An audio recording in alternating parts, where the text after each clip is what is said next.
हम्म। राधे राधे राधे गोविंद राधे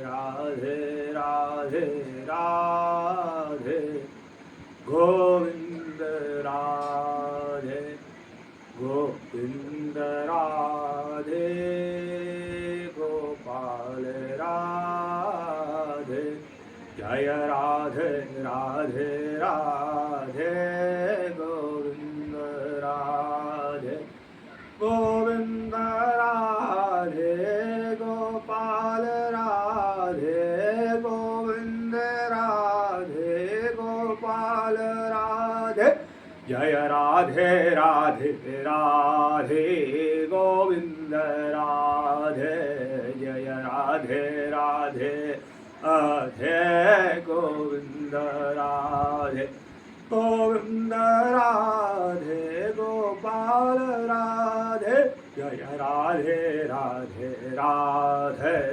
गोविंद राधे बोले श्याम रामचंद्र की जय राधा कृष्ण की जय आके बिहारी लाल की जय वृंदावन बिहारी लाल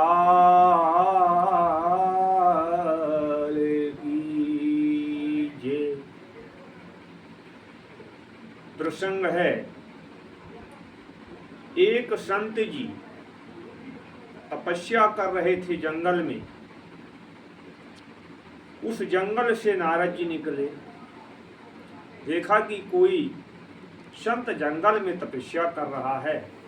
वहां पर नारद जी ठहरे और पूछे कि संत जी क्या बात है, आप तपस्या क्यों कर रहे हैं? संत जी कहते हैं कि हमारे कोई पुत्र नहीं है, इसलिए मैं यहाँ पर संतान प्राप्ति के लिए यहाँ तपस्या कर रहा हूँ। लेकिन नारद जी कहे कि अरे संत जी, तुम्हारे एक जन्म क्या, तुम्हारे तो 7 जन्म तक कोई पुत्र का विधान होने का विधान ही नहीं है कि तुम्हारे कोई संतान हो। यहाँ आप तपस्या मत करो, यहाँ 7 जन्म तक तुम्हारे कोई पुत्र होने वाला नहीं। संत जी बोले कि अरे नारद जी, अगर आप मुझे संतान होने का वरदान नहीं देंगे तो इसी जंगल में हम सिर पटक पटक कर मर जाएंगे, ये देखने का अपराध आपको होगा। फिर संत जी ये बताइए कि आप इतना पुत्र के लिए क्यों दास हैं, क्यों चिंतित और परेशान हैं? कहीं नरे संत जी बोलते हैं नारद जी से कि नारद जी, मैं कोई पूजा पाठ करता हूँ, सूर्य को अर्घ देता हूँ, वहां से आकाशवाणी होती करे पुत्री, जब तक तू है तो जल दे रहा है, इसके बाद मुझे कौन जल देगा? मैं कोई गाय पालता हूँ तो हमारे यहाँ गाय बांझ हो जाती है।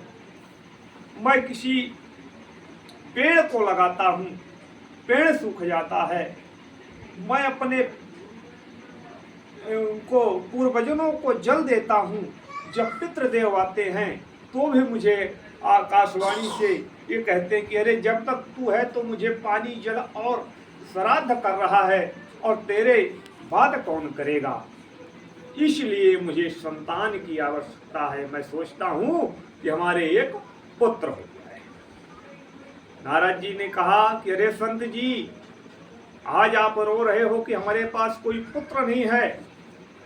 जिस दिन आपके पुत्र हो जाएगा उस दिन ही आपको रोना पड़ेगा। लेकिन संत जी कहते हैं कि नहीं नारद जी, मुझे आप वरदान दीजिए कि मुझे एक पुत्र हो जाए। तो नारद जी कहते हैं कि ठीक है संत जी, अगर आपको पुत्र चाहते हैं कि हमारे कोई पुत्र हो जाए तो मैं आपको एक फल देता हूँ। इस फल को अपने पत्नी को जाके खिला देना। जैसे ही आप फल खिलाओगे उसके एक सुंदर सा बालक का पुत्र का जन्म हो जाएगा। संत जी गए अपने घर में, बोला बड़े खुशी से बोलते हैं अपने पत्नी को, अरे धुधुली धुधुली इधर आओ इधर आओ। धुधुली दौड़ कर आती है, अरे यार महाराज जी क्या बात है, आज ज्यादा कुछ है। कह रहे इस फल को खा लेना, एक तुम्हारे छोटा सा पुत्र की प्राप्त हो जाएगी, इस फल को तुम खा लेना। लेकिन धुधुली की बहन है, कहती है अरे बहन, ये फल खाने से अगर पुत्र होते तो कई पुत्र हो जाते, तुमने तो ऐसा फल बहुत खाया लेकिन पुत्र आज तक नहीं हुआ। तुम गर्भवती हो जाओगी, तुम्हारा पेट बढ़ जाएगा, वजन हो जाएगा, तुम कहीं जा नहीं पाओगी, दौड़ घूम नहीं पाओगी। इसलिए आप ऐसा करो कि इस फल को तुम मत खाओ, इस फल को तुम गाय को खिला दो।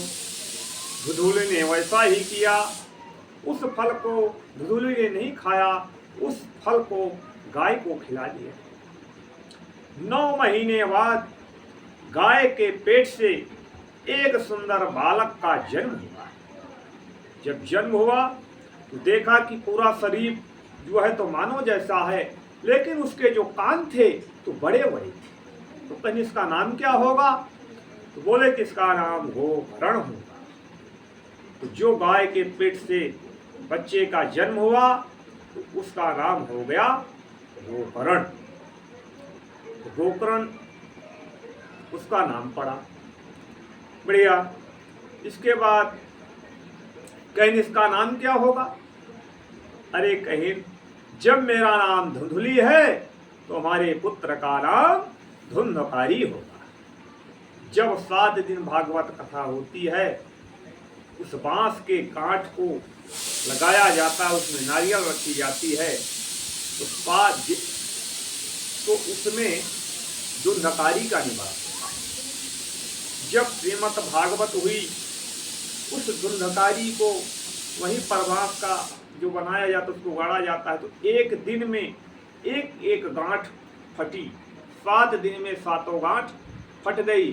धुंधकारी बड़ा दुराचारी था, पापी था, इसीलिए फिर उसका श्रीमद् भागवत सप्ताह ज्ञान यज्ञ हुआ, उसकी वहां से वो उद्धार हो गया। बोली श्यावर रामचंद्र की जय।